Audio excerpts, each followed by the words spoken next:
বিগত বছরে বাছাই করা একটি প্রশ্ন এখানে নেওয়া হয়েছে। দুটি গোলকের আয়তনের অনুপাত 8:27 হলে তাদের ব্যাসার্ধের অনুপাত কত? ছোট গোলকটিকে আমরা 8 আয়তন হিসেবে আর বড় গোলকটিকে আমরা 27 আয়তন হিসেবে ধরব।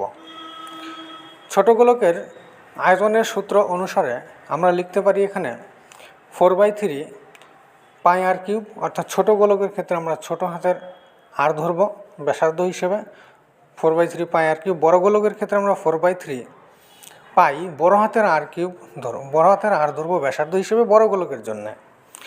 এবার আমরা 8:27 বসাবো অনুপাত হিসেবে।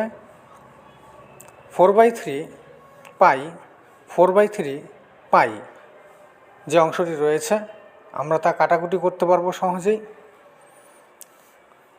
4/3 পাই আর কিউব 4/3 পাই আর কিউব লিখে নিলাম নিচে ওপরে।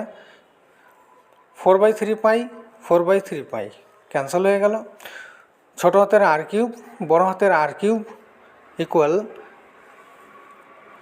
8/27 হয়ে যাচ্ছে।